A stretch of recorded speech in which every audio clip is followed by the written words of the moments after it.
शिव पुराण। परिचय।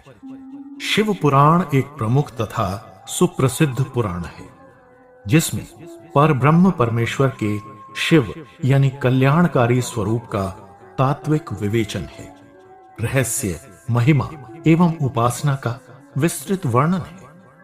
भगवान शिव पंच देवों में प्रधान कहे गए हैं।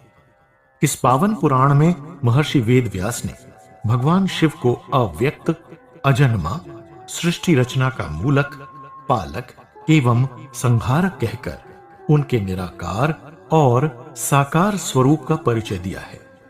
इस पुराण में शिव तत्व के विस्तृत विवेचन के साथ साथ शिव अवतार महिमा और उनकी शिक्षाप्रद, रोचक, मनोहारी एवं प्रेरणादायी लीला कथाओं का सुंदर संयोजन है।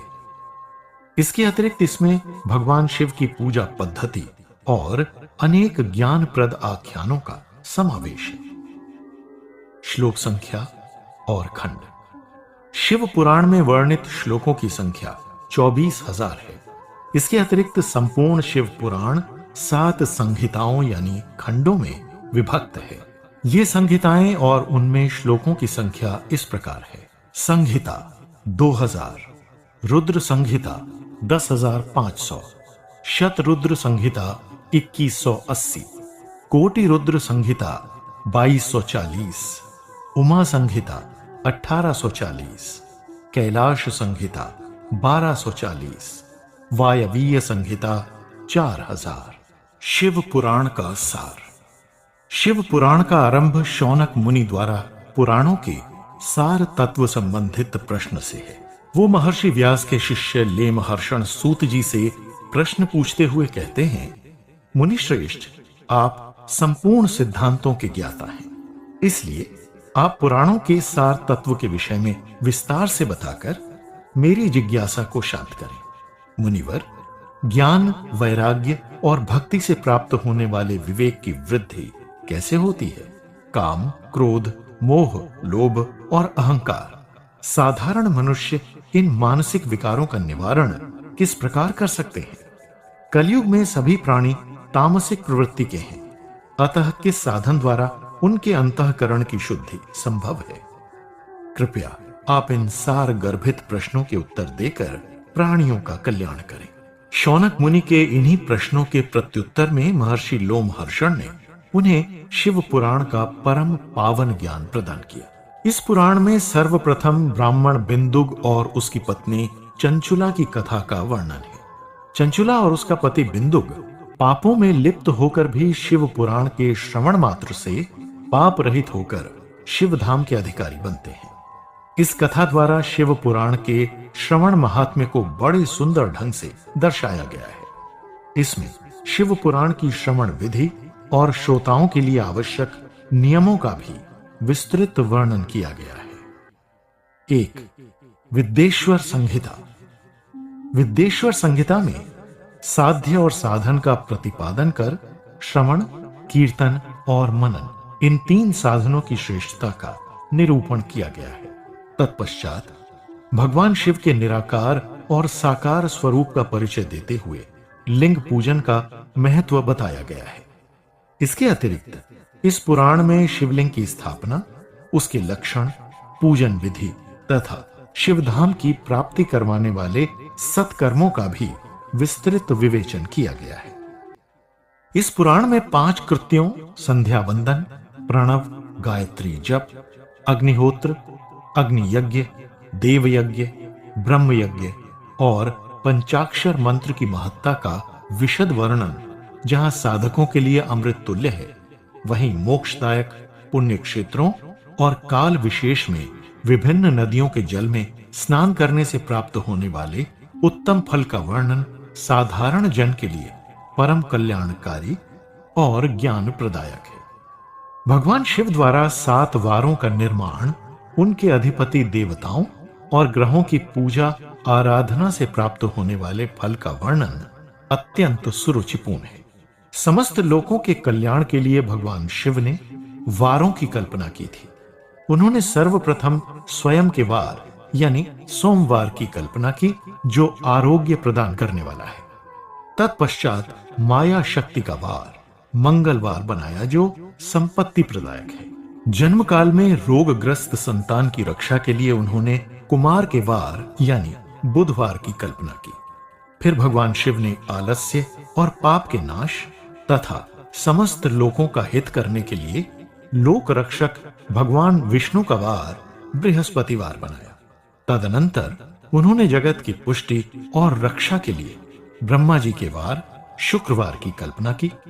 इसके बाद प्राणियों को उनके पुण्य का शुभाशुभ फल देने के लिए भगवान शिव ने इंद्र और यमराज के वारों शनिवार व रविवार का निर्माण किया, जो क्रमशः प्राणियों को भोग देने वाले और उनके मृत्यु भय को दूर करने वाले हैं। तदनंतर भगवान शिव ने सूर्य आदि 7 ग्रहों को उपर्युक्त 7 वारों का स्वामी निश्चित किया। देव प्रतिमाओं की पूजन विधि विशेष तिथियों और नक्षत्रों के योग में पूजन की विभिन्न विधियों से प्राप्त होने वाले विशेष फलों का वर्णन इस पुराण की एक अन्य विशेषता है। इसके अतिरिक्त षडीलंग स्वरूप प्रणव का महात्म्य, उसके सूक्ष्म रूप यानी ओमकार और स्थूल रूप यानी पंचाक्षर मंत्र का विवेचन, उसके जप की विधि, शिवलोक के वैभव वर्णन सहित विभिन्न लोकों का विवरण प्रस्तुत कर शिव भक्तों के सत्कार की महत्ता को भी दर्शाया गया है। पुराण में शिवलिंग के अतिरिक्त रुद्राक्ष की महिमा सहित उसके विभिन्न भेदों का वर्णन किया गया है। रुद्राक्ष भगवान शिव को अत्यंत प्रिय है। भगवान रुद्र यानी शिव के नेत्रों से निकले जल यानी आंसुओं से उत्पन्न होने के कारण उन्हें रुद्राक्ष कहा गया है। रुद्राक्ष के दर्शन, स्पर्श और उनके द्वारा जप करने से मनुष्य के सभी पाप नष्ट हो जाते हैं। जो मनुष्य अपने कंठ में 32, मस्तक पर 40, कानों में 6-6, हाथों में 12-12, भुजाओं में 16-16, शिखा में 1 तथा वक्ष पर 108 रुद्राक्षों को धारण करता है, वो साक्षात भगवान नीलकंठ के समान हो जाता है। उसके जीवन में सुख शांति बनी रहती है। रुद्राक्ष धारण करना भगवान शिव के दिव्य ज्ञान को प्राप्त करने का साधन है। सभी वर्णों के मनुष्य रुद्राक्ष धारण कर सकते हैं। रुद्राक्ष धारण करने वाले भक्त समाज में मान सम्मान प्राप्त करते हैं। रुद्राक्ष के 50 या 27 दानों की माला बनाकर धारण करके जप करने से अनंत फल की प्राप्ति होती है। ग्रहण, संक्रांति, अमावस्या और पूर्णमासी आदि पर्वों और पुण्य दिवसों पर रुद्राक्ष अवश्य धारण किए रहें।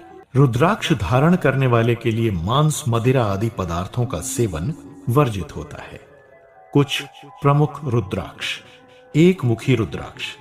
एक मुख वाला रुद्राक्ष साक्षात भगवान महादेव यानी शिव का अंश होता है। इन्हें धारण करने से मन में दिव्य ज्ञान का उदय होता है। दो मुखी रुद्राक्ष। दो मुख वाला रुद्राक्ष भगवान शिव के अर्धनारीश्वर स्वरूप का प्रतीक है। इन्हें धारण करने से भगवान अर्धनारीश्वर की कृपा भक्त पर सदा बनी रहती है। तीन मुखी रुद्राक्ष। तीन मुखी रुद्राक्ष अग्नि का परिचायक है।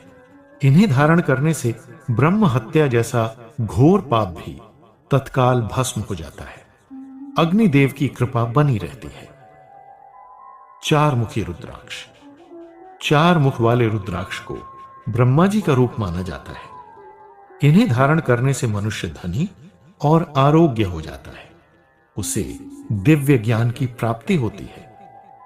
पांच मुखी रुद्राक्ष। पांच मुखी रुद्राक्ष साक्षात पंच ब्रह्म स्वरूप है। भक्तों द्वारा इन्हें धारण करने से भगवान शिव संतुष्ट होकर मनोवांछित फल प्रदान करते हैं। छह मुखी रुद्राक्ष। छह मुख वाले रुद्राक्ष के देवता कार्तिकेय हैं। गणेश जी को भी इनका देवता माना जाता है। ये मनुष्य को अपार बल एवं इच्छित फल प्रदान करते हैं। सात मुखी रुद्राक्ष।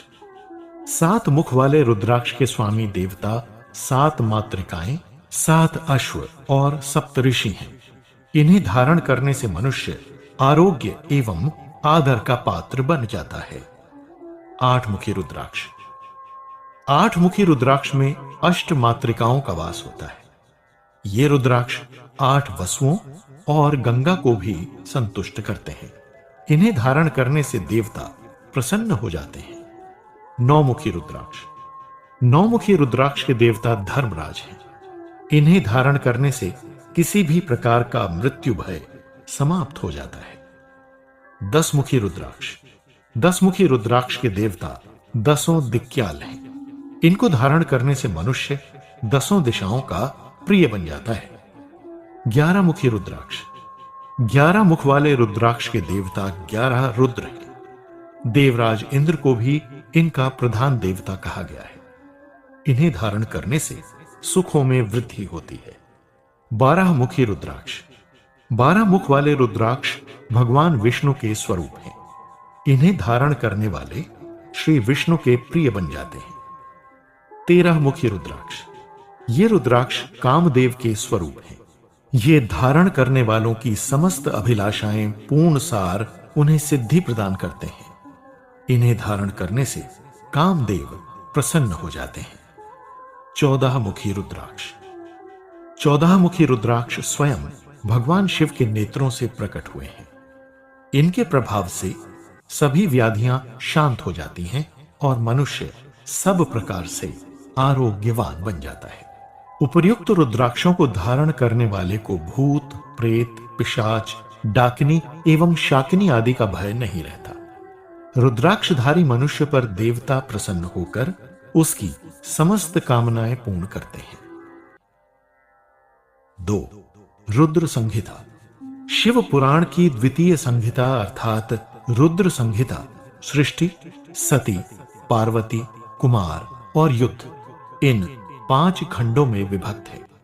इस संहिता में भगवान शिव के जीवन चरित्र और उनकी विभिन्न लीलाओं का वर्णन होने के कारण पाठक गण की सहजता के लिए इस संहिता का क्रमबद्ध खंडात्मक अध्ययन ही प्रस्तुत किया गया है।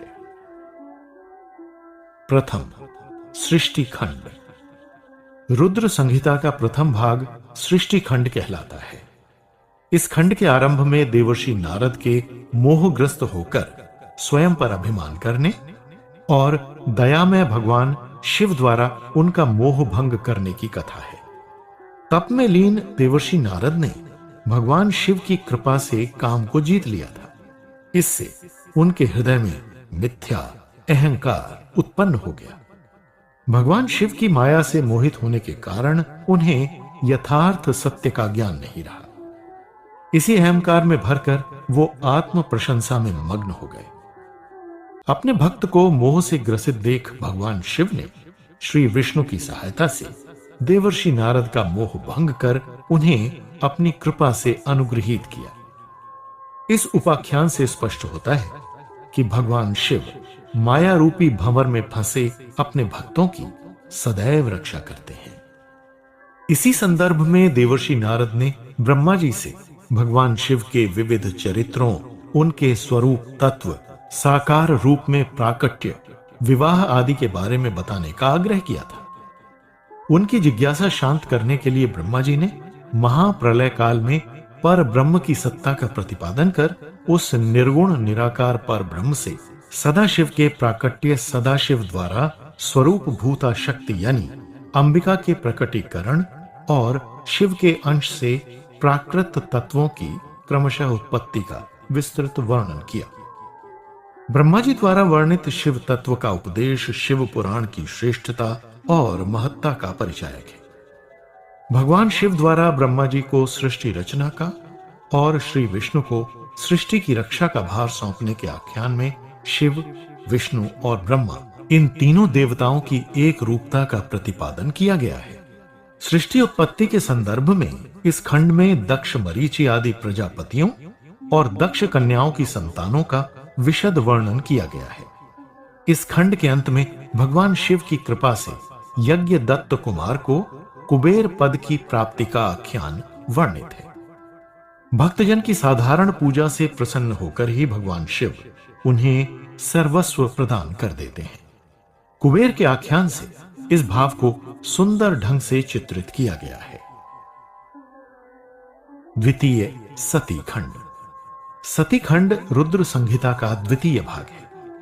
इस खंड के आरंभ में देवर्षि नारद के प्रश्न का प्रत्युत्तर देते हुए ब्रह्मा जी ने सदाशिव से त्रिदेवों की उत्पत्ति, देवता आदि की सृष्टि के बाद कामदेव एवं दक्ष कन्या रति की उत्पत्ति और उसके विवाह का वर्णन किया है।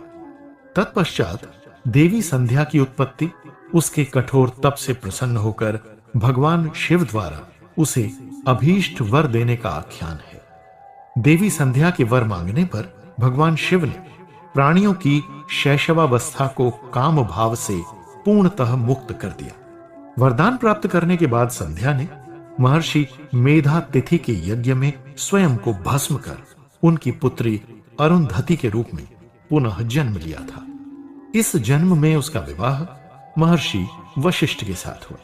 इस आख्यान के बाद दक्ष प्रजापति द्वारा भगवती जगदम्बा की पूजा उपासना कर उनसे वरदान प्राप्त करने, मैथुनी सृष्टि के आरंभ और दक्ष द्वारा देवर्षि नारद को शाप देने का अत्यंत सुंदर वृतांत वर्णित है। इसके बाद भगवती जगदम्बा के सती नाम से दक्ष के घर अवतरित होने और भगवान शिव को प्राप्त करने के लिए उनके द्वारा कठोर तप करने का वर्णन है। तदनंतर देवताओं के अनुरोध पर भगवान शिव द्वारा विवाह की स्वीकृति देने और बारात लेकर दक्ष प्रजापति के घर जाने का बड़ा काव्यमय, मनोहारी और कल्याणमयी आख्यान प्रस्तुत किया गया है। इस खंड में देवी सती के प्रश्न करने पर भगवान शिव द्वारा ज्ञान और भक्ति के स्वरूप का विवेचन किया गया है। भगवान शिव द्वारा श्री राम को प्रणाम करते देखकर मोहग्रस्त सती द्वारा श्री राम की परीक्षा लेना, भगवान शिव द्वारा देवी सती का मानसिक त्याग और दक्ष द्वारा भगवान शिव का तिरस्कार, ये सुप्रसिद्ध आख्यान इस खंड के महत्वपूर्ण अंश हैं। इन्हीं के माध्यम से देवी सती के प्राण त्यागने की पवित्र कथा की पृष्ठभूमि स्पष्ट की गई है। दक्ष प्रजापति द्वारा आयोजित यज्ञ में पति के सम्मान के लिए देवी सती द्वारा प्राण त्यागने का आख्यान उनके पतिव्रत धर्म को रेखांकित करता है। देवी सती की मृत्यु से क्रोधित भगवान शिव द्वारा वीरभद्र को प्रकट कर दक्ष के यज्ञ को नष्ट करने और मृत दक्ष को पुनर्जीवित करने का आख्यान उनके संहारक और भोले भंडारी स्वरूप का प्रतिपादन करता है। अंत में सती खंड का महात्म्य स्पष्ट करते हुए ब्रह्मा जी कहते हैं, भगवान शिव और भगवती सती के अद्भुत चरित्रों से संपन्न ये खंड परम कल्याणकारी और संपूर्ण कामनाओं को पूर्ण करने वाला है। इसके श्रद्धा पूर्वक श्रवण मात्र से ही भक्तजन समस्त ऐश्वर्य भोग कर मोक्ष को प्राप्त करते हैं। ये स्वर्ग, यश, आयु और पुत्र पौत्र रूपी फल प्रदान करने वाला है। तृतीय पार्वती खंड। रुद्र संहिता के तीसरे भाग में भगवती पार्वती के चरित्र का विस्तृत वर्णन होने के कारण इसे पार्वती खंड कहा गया है। इस खंड के आरंभ में परमपिता ब्रह्मा जी ने हिमालय के स्थावर और जंगम विविध स्वरूपों का प्रतिपादन कर उनके दिव्यत्व का वर्णन किया है। इस खंड में देवी जगदम्बा के वर स्वरूप देवी सती द्वारा हिमालय की पत्नी मेना के गर्भ से पार्वती अवतार ग्रहण करने का विशद वर्णन किया गया है। इसके बाद भगवान शिव द्वारा कामदेव को भस्म करने और भगवान शिव की आज्ञा से सप्तऋषियों द्वारा भगवती पार्वती की परीक्षा लेने का रोचक और मनोहारी आख्यान दिया गया है। शिव पार्वती विवाह इस खंड का मूल आख्यान है। इस खंड में उन सभी देवताओं का वर्णन है जो शिव पार्वती के विवाह के लिए प्रयासरत हैं। इस खंड द्वारा शिव पार्वती के अद्भुत चरित्रों के सभी पक्षों पर प्रकाश डालने का प्रयास किया गया है। वास्तव में यही खंड भगवान शिव के अर्धनारीश्वर स्वरूप का परिचायक है। चतुर्थ कुमार खंड। रुद्र संहिता के इस खंड में शिव पुत्रों के चरित्रों का वर्णन किया गया है। इस खंड में सर्वप्रथम शिव पुत्र कुमार कार्तिकेय के जन्म और उनके द्वारा तारकासुर के वध की कथा का वर्णन किया गया है।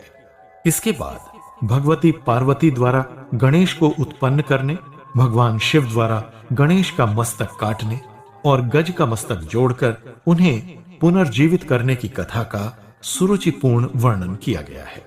तत्पश्चात भगवान शिव द्वारा गणेश जी को सर्वाध्यक्ष प्रदान कर गणेश चतुर्थी व्रत का वर्णन किया गया है। इसके अतिरिक्त भगवान गणेश के विवाह तथा कुमार कार्तिकेय के क्रौंच पर्वत पर निवास करने के प्रसिद्ध आख्यान अत्यंत शिक्षाप्रद हैं। पंचम युद्ध खंड। रुद्र संहिता के पंचम भाग को युद्ध खंड कहा गया है। इसमें भगवान शिव की विभिन्न संहारक लीलाओं का चित्रण किया गया है। तीनों लोगों के कल्याण के लिए संहारक स्वरूप धारण कर भगवान शिव समस्त पापियों का संहार करते हैं। युद्ध खंड के माध्यम से इस भाव को सुरुचिपूर्ण तरीके से स्पष्ट किया गया है। इस खंड में सर्वप्रथम दैत्य तारकासुर के पुत्रों तारकाक्ष, विद्युन्माली और कमलक्ष द्वारा ब्रह्मा जी से वर स्वरूप 3 दिव्य पुर प्राप्त करने और देवगण की स्तुति से प्रसन्न होकर भगवान शिव द्वारा उन दैत्यों के संहार करने की कथा है। इस कथा में भगवान शिव के सूक्ष्म और स्थूल तत्वों से निर्मित दिव्य रथ का अत्यंत काव्यमय और विहंगम वर्णन किया गया है। जैसे कि भगवान शिव का दिव्य रथ स्वर्ण निर्मित है, उसके दाहिने चक्र में सूर्य और वाम चक्र में चंद्र विराजमान है। रथ के दाहिने चक्र में 12 अरे लगे हुए हैं, जिनमें 12 सूर्य प्रतिष्ठित हैं। वाम चक्र 16 अरों से युक्त है, जिसमें चंद्र की 16 कलाएं सुशोभित हैं। 6 ऋतुएं उन पहियों की नेमियां हैं। अंतरिक्ष रथ का अग्रभाग तथा मंदराचल ने रथ में बैठक का स्थान ग्रहण किया है। उदयाचल और अस्ताचल ये दोनों उस रथ के कुबर हैं। महामेरु अधिष्ठान और शाखा पर्वत उसके आश्रय स्थान है। संवत्सर रथ का वेग, उत्तरायण और दक्षिणायन दोनों लौह क्षारक, मुहूर्त उसका बंधुर यानी रस्सा और कलाएं उसकी कीलें हैं। काष्ठाएं उसकी नासिका रूपी अग्रभाग, क्षण, अक्षदंड और निमेष नीचे का काष्ठ है। द्युलोक इस रथ का ऊपरी पर्दा यानी वरुथ तथा स्वर्ग व मोक्ष ध्वजाएं हैं। ऐरावत की पत्नी अभ्रमु तथा कामधेनु जुए के अंतिम छोर पर स्थित है। प्रकृति उसका ईशा दंड, बुद्धि, नडवल, अहंकार कोना और 5 महाभूत उसका बल कहे गए हैं। इंद्रियां उसे चारों ओर से विभूषित करती हैं। श्रद्धा रथ की चाल है। वेद, पुराण, न्याय, मीमांसा तथा धर्मशास्त्र उस रथ के आभूषण हैं। शुभ लक्षणों से युक्त मंत्र घंटा स्थान पर सुशोभित है। गंगा आदि पुण्यमय नदियां सुंदर स्त्रियों का रूप धारण कर चंवर सहित उस रथ में शोभायमान है। वेदों के चारों कल्याणमयी स्वरूप उस रथ के 4 अश्व और ब्रह्मा जी उस रथ के सारथी हैं। वास्तव में उपर्युक्त वर्णन के माध्यम से भगवान शिव के पर ब्रह्म स्वरूप तथा संपूर्ण ब्रह्मांड में उनके आधिपत्य को दर्शाया गया है। भगवान शिव इस सृष्टि के रचयिता, पालनकर्ता तथा संहारक हैं। इसी रथ पर सुशोभित होकर भगवान शिव तारक पुत्रों और उनके दिव्य पुरों का संहार कर त्रिपुरारी नाम से विख्यात हुए। इस युद्ध में देवगण भगवान शिव के पशु बने थे। पशुओं के स्वामी होने के कारण भगवान शिव पशुपति भी कहलाए। इस खंड में भगवान शिव द्वारा शंखचूड़ वध तथा तुलसी एवं शालिग्राम शिला के महात्म्य का वर्णन किया गया है। इसके अतिरिक्त भगवान शिव के तेज से दैत्य अंधकासुर के उत्पन्न होने, देवी पार्वती के सौंदर्य से मोहित अंधक द्वारा शिवलोक पर आक्रमण करने तथा भगवान शिव द्वारा अंधक को दंडित करने का आख्यान भी विस्तृत रूप से वर्णित है। इसी कथा के संदर्भ में भगवान शिव द्वारा दैत्य गुरु शुक्राचार्य को पुत्र रूप में स्वीकार करने तथा महामृत्युंजय मंत्र के महात्म्य को भी स्पष्ट किया गया है। अंत में भगवान शिव के कृत्तिवासेश्वर और कंदुकेश्वर नामक शिवलिंगों के प्राकट्य, पूजा विधि तथा महात्म्य का विस्तृत वर्णन कर युद्ध खंड सहित रुद्र संहिता का उपसंहार किया गया है। 3. शतरुद्र संहिता। शतरुद्र संहिता में भगवान शिव के विभिन्न अवतारों की उत्पत्ति और लीलाओं का वर्णन किया गया है। इस संहिता के आरंभ में भगवान महादेव के 5 अवतारों का वर्णन किया गया है। ये अवतार हैं सद्योजात, वामदेव, तत्पुरुष, अघोर और ईशान। विभिन्न कल्पों में भगवान शिव उपर्युक्त वर्णित अवतार धारण कर ब्रह्मा जी को सृष्टि रचना के लिए प्रेरित करते हैं। तदनंतर भगवान शिव की अष्टमूर्तियों शर्व, भव, उग्र, भीम, पशुपति, रुद्र, ईशान और महादेव और उनके अर्धनारीश्वर स्वरूप का प्रतिपादन किया गया है। भगवान शिव की इन अष्टमूर्तियों द्वारा ही पृथ्वी, जल, अग्नि, वायु, आकाश, क्षेत्रज्ञ, सूर्य और चंद्रमा अधिष्ठित हैं। भगवान शिव के 28 लीलावतारों सहित उनके नंदीश्वर, गृहपति, हनुमान, दुर्वासा, पिप्पलाद, द्विजेश्वर, यतिनाथ, हंस, कृष्ण दर्शन, अवधूतेश्वर, भिक्षुवर्य, सुरेश्वर और किरात आदि अवतारों का रोचक और रसपूर्ण विवरण दिया गया है। इस खंड में भगवान शिव के महाकालादि 10 अवतारों और 11 रुद्र अवतारों का वर्णन कर उनके स्वरूप के विभिन्न पक्षों का अवलोकन किया गया है। इस संहिता के अंत में भगवान शिव के 12 ज्योतिर्लिंगों का संक्षिप्त विवरण प्रस्तुत किया गया है। 4. कोटि रुद्र संहिता। शतरुद्र संहिता में जिन 12 ज्योतिर्लिंगों का संक्षिप्त परिचय दिया गया है, कोटि रुद्र संहिता में उन्हीं 12 ज्योतिर्लिंगों और उनकी उत्पत्ति का विस्तृत वर्णन कर उनके दर्शन पूजन का महात्म्य बताया गया है। इस संहिता में 12 ज्योतिर्लिंगों के महात्म्य का प्रतिपादन करते हुए उनसे संबद्ध पौराणिक और शिक्षाप्रद आख्यानों का क्रमबद्ध उल्लेख किया गया है। इस पुराण में वर्णित 12 ज्योतिर्लिंग इस प्रकार हैं। ज्योतिर्लिंग, प्रकल्प स्थल, वर्तमान स्थिति और राज्य। सोमनाथ, प्रकल्प स्थल वेरावल, वर्तमान स्थिति जूनागढ़ से 50 किलोमीटर और राज्य गुजरात। महाकालेश्वर, प्रकल्प स्थल अवंतिका, वर्तमान स्थिति उज्जैन, राज्य मध्य प्रदेश। केदारनाथ, प्रकल्प स्थल रुद्रप्रयाग, वर्तमान स्थिति रुद्रप्रयाग, राज्य उत्तरांचल। भीमशंकर, प्रकल्प स्थल डाकिनी, वर्तमान स्थिति पूना से 160 किलोमीटर, राज्य महाराष्ट्र। विश्वेश्वर, प्रकल्प स्थल काशी, वर्तमान स्थिति वाराणसी, राज्य उत्तर प्रदेश। रामेश्वरम, प्रकल्प स्थल सेतुबंध, वर्तमान स्थिति रामेश्वरम, राज्य तमिलनाडु। घुश्मेश्वर, प्रकल्प स्थल बेरूल, वर्तमान स्थिति औरंगाबाद से 27 किलोमीटर, राज्य महाराष्ट्र। नागेश्वर, प्रकल्प स्थल दारुका वन, वर्तमान स्थिति औरंगाबाद से 210 किलोमीटर, राज्य महाराष्ट्र। त्र्यंबकेश्वर, प्रकल्प स्थल ब्रह्मगिरी, वर्तमान स्थिति नासिक से 39 किलोमीटर, राज्य महाराष्ट्र।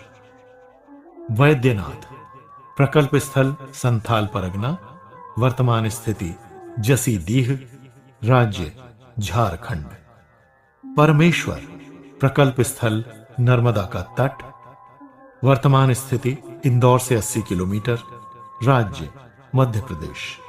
मल्लिकार्जुन, प्रकल्प स्थल श्री शैल, वर्तमान स्थिति हैदराबाद से 250 किलोमीटर और राज्य आंध्र प्रदेश। उपर्युक्त वर्णित 12 ज्योतिर्लिंगों का धार्मिक महत्व स्पष्ट करते हुए कहा गया है कि भगवान शिव के निर्गुण स्वरूप के प्रतीक ये 12 ज्योतिर्लिंग भक्तों की सभी कामनाएं पूर्ण करने वाले और मोक्ष प्रदान करने वाले हैं।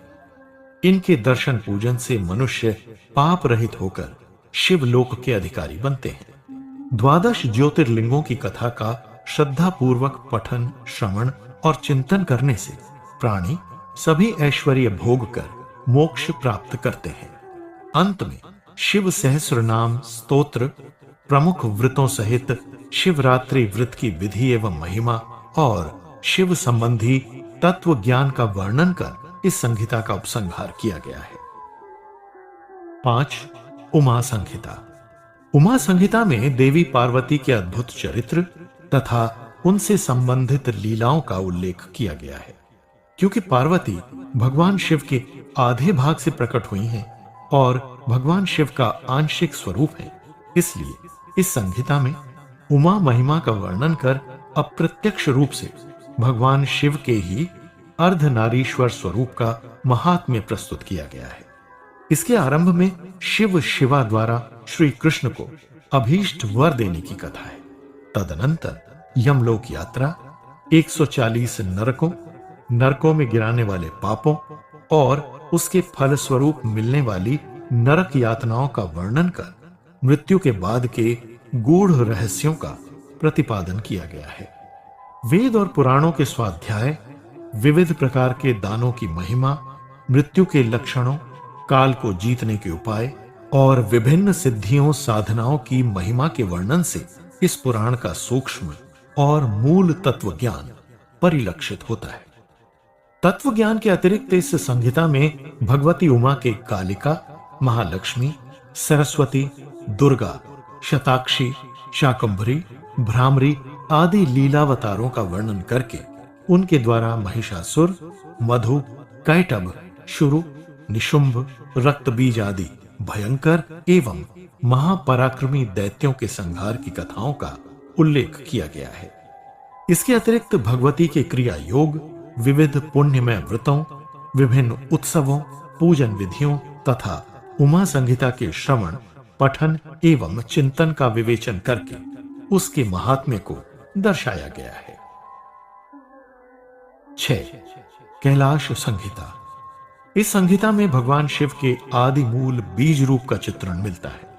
इसके अतिरिक्त इसमें ऋषि मुनियों से संबंधित द्वैत अद्वैत चिंतन आदि के विषय में विस्तार से विचार किया गया है। प्रणवार्थ निरूपण, प्रणव के अर्थों का विवेचन और वाच्यार्थ रूप सदाशिव के स्वरूप का ध्यान, वर्णाश्रम धर्म के पालन का महत्व, ज्ञानमयी पूजा, संन्यास के पूर्वांग भूत नांदी, श्राद्ध एवं ब्रह्म यज्ञ आदि का वर्णन, संन्यास की शास्त्रीय विधि, भगवान शिव से जीव जगत की अभिन्नता का प्रतिपादन, ये कैलाश संहिता के मूल आधार हैं।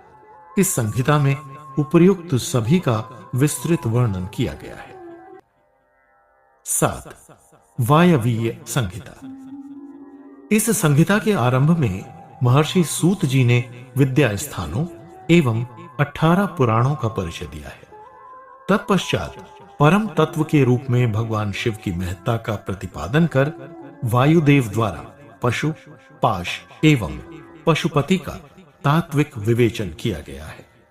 चेतन अर्थात जीव, जड़ अर्थात प्रकृति एवं नियंता यानी परमेश्वर, इन तीनों को ही वायुदेव ने क्रमशः पशु, पाश और परमेश्वर कहा है। तत्वज्ञ विद्वान इन तीनों को ही क्षर यानी प्रकृति, अक्षर यानी पशु और परम तत्व यानी पशुपति कहते हैं। उपर्युक्त वर्णन के बाद भगवान शिव के रुद्र अवतार और उनके महिमामय स्वरूप का विवेचन है। अग्नि एवं सोम के स्वरूप, जगत की अग्निशोमात्मकता, पाशुपत ज्ञान और पाशुपत व्रत के महात्म्य का प्रतिपादन इस संहिता की प्रमुख विशेषताएं हैं। इसके अतिरिक्त इस संहिता में 5 प्रकार के शिव धर्मों, उनके 4 पादों, ज्ञान योग शिव पूजन की विधियों, वर्णाश्रम धर्म, पंचाक्षर मंत्र की महिमा, शिवलिंग, महाव्रत की विधि, त्रिविध दीक्षा, षडध्वो शोधन की विधि और शिवाग्नि की स्थापन विधि का विस्तृत और सार युक्त विवेचन किया गया है। शिव पुराण की कथा, नारद का मोह भंग। एक बार की बात है, मुनि शिरोमणि नारद ने हिमालय पर्वत की एक सुंदर गुफा में लंबे समय तक तपस्या की। नारद जी के घोर तप से इंद्र विचलित हो उठे। देवराज इंद्र को यह भय सताने लगा कि तप सफल हो जाने पर नारद कहीं उनके सिंहासन की मांग न करने लगे। ये सोचकर इंद्र ने नारद जी के तप को भंग करने का निश्चय किया। उन्होंने कामदेव का स्मरण किया और उन्हें नारद जी की तपस्या भंग करने के लिए कहा। कामदेव ने शीघ्र ही नारद जी के तपस्या क्षेत्र में अपनी समस्त कलाएं रच डाली। बसंत ने भी मदमत्त होकर अपना प्रभाव अनेक प्रकार से प्रकट किया, किंतु नारद जी उस स्थान पर तपस्या कर रहे थे जहां पूर्व काल में भगवान शिव ने कामदेव को भस्म किया था और वो संपूर्ण क्षेत्र काम के प्रभाव से पृथक घोषित कर दिया था। इसलिए शिवजी की कृपा से कामदेव और बसंत के अथक प्रयास के बाद भी नारद जी के मन में विकार उत्पन्न नहीं हुआ। महादेव के अनुग्रह से उन दोनों का गर्व चूर चूर हो गया। कामदेव को अपने कार्य में असफल होते देख इंद्र स्वयं वहां आए और नारद जी के संयम एवं तप की प्रशंसा करने लगे। इंद्र के मुख से अपनी प्रशंसा सुनकर नारद जी के मन में अहंकार उत्पन्न हो गया। वो स्वयं को काम विजयी समझने लगे। अज्ञानवश वो ये नहीं समझ सके कि कामदेव के पराजित होने में भगवान शिव का प्रभाव ही मूल कारण है। वो भगवान की माया से मोहित हो गए थे। गर्व से भरे नारद मुनि उसी क्षण कैलाश पहुंचे और भगवान शिव को अपनी काम विजय का वृत्तांत बढ़ा चढ़ाकर सुनाने लगे। नारद जी को माया से ग्रसित देखकर भगवान शिव ने उन्हें आत्म प्रशंसा तथा अहंकारपूर्ण बातें न करने का परामर्श दिया, लेकिन नारद जी उनका भाव नहीं समझे। ये सोचकर कि भगवान शिव उनके प्रभाव से ईर्ष्या कर रहे हैं, वो मन ही मन मुस्कुराते हुए ब्रह्मलोक पहुंचे और वहां भी अपनी काम विजय की कथा सुनाई। इसके बाद विष्णु लोक में भी उन्होंने वही बात दोहराई। यद्यपि भगवान विष्णु सारी बात जानते थे, फिर भी उन्होंने नारद जी के ज्ञान वैराग्य की प्रशंसा की। इस प्रकार नारद जी के मन में अपने काम विजयी होने का अहंकार पूर्ण रूप से भर गया। अंत में शिवजी की इच्छानुसार श्री विष्णु ने नारद जी के मोह अंधकार का नाश करने का निश्चय किया। उन्होंने पल भर में नारद जी के मार्ग में एक सुंदर नगर की रचना कर डाली। वो नगर स्वर्ग की भांति समस्त ऐश्वर्यों से परिपूर्ण था। जब नारद जी आत्म प्रशंसा में डूबे हुए आकाश मार्ग से जा रहे थे, तब उनकी दृष्टि इस सुंदर नगर पर पड़ी। नगर की सुंदरता और वैभवता को देखकर वो उत्सुकतावश उस नगर में पहुंच गए। उस नगर में राजा शील निधि का राज्य था। नारद जी को आया देखकर उन्होंने उनका उचित स्वागत सत्कार किया। इसके बाद शील निधि ने अपनी पुत्री को बुलवाया, जिसका नाम श्रीमती था। श्रीमती के अद्भुत रूप सौंदर्य को देख भगवान शिव की माया से नारद मुनि के मन में विकार उत्पन्न हो गया और वो काम के वशीभूत हो गए। राजा शील निधि द्वारा श्रीमती के स्वयंवर की बात सुनकर नारद जी मन ही मन उसे प्राप्त करने का विचार करने लगे। नारियों को सौंदर्य अत्यंत प्रिय होता है और इस सृष्टि में केवल भगवान विष्णु ही विश्व के रूप सौंदर्य का स्रोत है। इसलिए मुझे एक दिन के लिए उनसे उनका रूप मांग लेना चाहिए। ये सोचकर वो उसी क्षण वैकुंठ लोक पहुंचे और अपना मनोरथ श्री विष्णु को बताया। भगवान शिव की आज्ञानुसार श्री विष्णु ने नारद जी के अंगों में अपना स्वरूप देकर उनका मुख वानर का बना दिया। नारद जी इस बात से पूर्णतः अनभिज्ञ थे।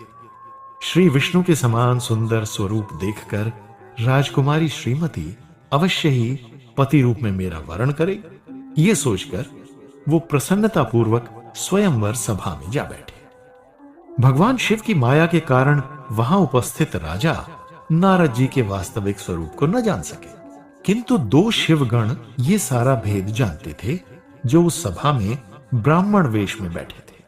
वो नारद जी को काम के अधीन देखकर उनसे हास परिहास करने लगे। स्वयंवर आरंभ हुआ। उस सभा में भगवान विष्णु भी राजा के वेश में उपस्थित थे। श्रीमती ने उनके गले में वरमाला डाल दी। श्रीमती को साथ लेकर श्री विष्णु वहां से अदृश्य हो गए। काम वेदना ने नारद जी को अत्यंत उत्तेजित कर दिया था, इसलिए स्वयं का तिरस्कार होते देखकर वो क्रोधित हो उठे। तभी ब्राह्मण वेशधारी शिवगण ने उपहास करते हुए उन्हें अपना वानर मुख देखने के लिए कहा। उनकी बात सुनकर नारद जी को बड़ा आश्चर्य हुआ। उन्होंने जब दर्पण में अपना वानर मुख देखा तो क्रोध और अपमान के वेग से वो जल उठे। भगवान शिव की माया से वशीभूत होकर उन्होंने उसी क्षण शिवगण को दैत्य योनि में जन्म लेने का श्राप दे दिया। श्राप को भगवान शिव की इच्छा जानकर वो शिवगण उसी समय वहां से चुपचाप चले गए। इसके बाद देवर्षि नारद क्रोध से जलते हुए वैकुंठ पहुंचे। भगवान शिव की माया से उनका ज्ञान विवेक नष्ट हो गया था, अतः उन्होंने श्री विष्णु को स्त्री वियोग से दुखी होने का श्राप दे दिया। श्री विष्णु ने भगवान शिव की लीला को समझते हुए श्राप को स्वीकार कर लिया। तभी भगवान शिव ने अपनी फैली हुई माया समेट ली और नारद जी पुनः सहज स्थिति में आ गए। उन्हें अपने आचरण पर ग्लानि और पश्चाताप अनुभव होने लगा। तब श्री विष्णु बोले, मुनिवर, तुमने अहंकारवश भगवान शिव की बात की अवहेलना कर दी थी। शिव जी ने तुम्हें उसी अपराध का एक ऐसा फल दिया है क्योंकि वो ही कर्म फल के दाता हैं। सबके स्वामी भगवान शिव अहंकार को दूर करने वाले हैं। उन्हीं के सच्चिदानंद स्वरूप से बोध होता है। उनके आदेश से ही सभी देवगण अपने अपने कार्य करते हैं। वास्तव में वो ही अपने अंश से इस सृष्टि के कण कण में विद्यमान है। अतः हे मुनिवर, अब तुम अपने सारे संशय को त्याग कर भगवान शिव के सुयश का ज्ञान करो एवं अनन्य भाव से शिव के शतनाम स्तोत्र का पाठ करो। भगवान शिव तुम्हारा अवश्य कल्याण करेंगे। श्री विष्णु की बात सुनकर नारद जी के मन का संशय दूर हो गया और वो प्रसन्न मन से भगवान शिव के शतनाम स्तोत्र का गान करते हुए विभिन्न स्थानों पर स्थापित शिवलिंगों की पूजा अर्चना करने लगे। इस प्रकार शिव जी की कृपा से उनकी बुद्धि शुद्ध हो गई और उन्हें देवताओं के ऋषि अर्थात देवर्षि बनने का सौभाग्य प्राप्त हुआ।